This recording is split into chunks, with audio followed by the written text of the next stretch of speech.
Reportando para su programa Morning Cafecito, nos encontramos en las nuevas instalaciones de la escuela Christopher Columbus, ya que va a estar enfrentando a su rival Belen el sábado en el estadio de FIU. Más de 10,000 fanáticos esperamos que van a estar ahí. Ahora vamos a tener unas entrevistas con los entrenadores y los jugadores. Veamos. Your freshman year, you played for the Skiers in Aspen and then moved to South Florida to play for the Explorers. Tell me a little bit about that transition. Transition was one of the more tougher things I've had to deal with in my life, and not only coming from Colorado, but the biggest transition for me was the skill level. Down in Colorado, you have kids running a 40-yard dash at a time of like 5.1 or a 4.9 at fastest.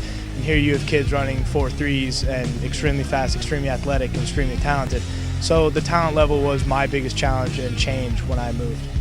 Since early on, you've received a considerable amount of attention after taking part in prestigious camps and all-star games across the country.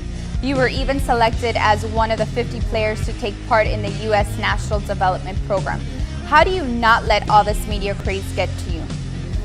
Well, to me, something like that is not about my talent. It's about the greatest honor.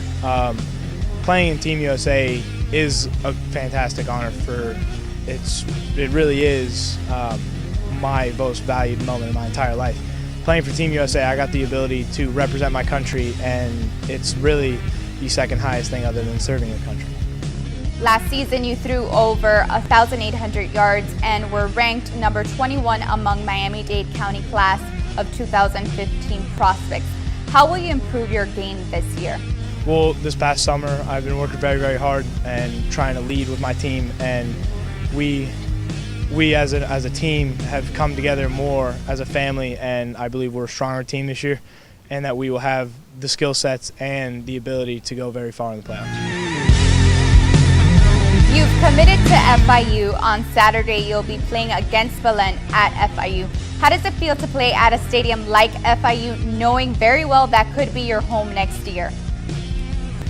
No, it's nice. It gets me accustomed to the field and gets me used to where I'm going to be playing for the next 4 years.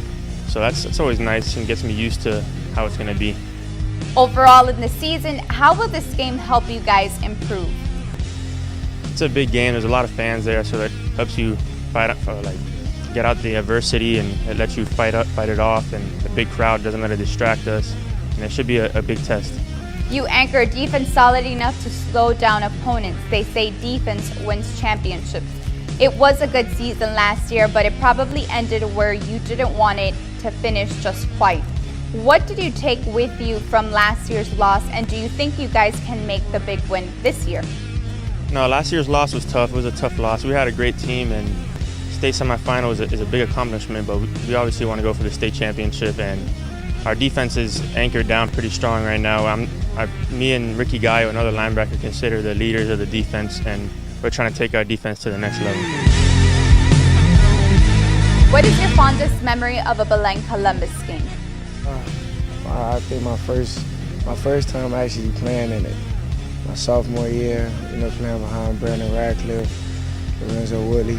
And my first time actually getting in the game was kind of crazy, playing in front of all those fans, and it never really hit me because I didn't understand it until you actually in it. You see all the fans, all the tailgating, everything. It's just crazy. How is Coach preparing you guys so that you don't fall to 0-2 with the start of a season? Well, we just came off, like you just said, we just came off a tough loss against South Dade, and he's just preparing us the best he can. We taking every game like it's our next, but we at the same time we also understand that this is a real tough rival. Alumni take it very seriously, and we just got to go out there and dominate. We got to win. Last season, you had over 500 yards and 7 touchdowns. Many believe you can carry the load in the running game. Do you feel the pressure at times? Pressure, yeah, but I mean, I feel like a great player is made the best at more time when he's pressured. So the more pressure I have, I feel like the better I do. So I like the pressure. So yeah, they tell me I have big shoes to fill. In the middle of a difficulty lies opportunity. That was the case last year after the Belen Columbus game when 9 players were suspended and you were given the opportunity to start your career as a varsity quarterback the following week in a game against Southridge. Tell us about that moment. Well, when I first heard the news, sure, there's mixed emotions, right? Your teammates are sitting out, but at the same time, it's an opportunity for you to show what you can do at the varsity level. So just made the most of my opportunity. Our team played well, and yeah, we did a great job. As a sophomore then, you really stepped up your game. You ran 7 times for 77 yards and completed 10 to 15 passes for 165 yards. What have you learned since then?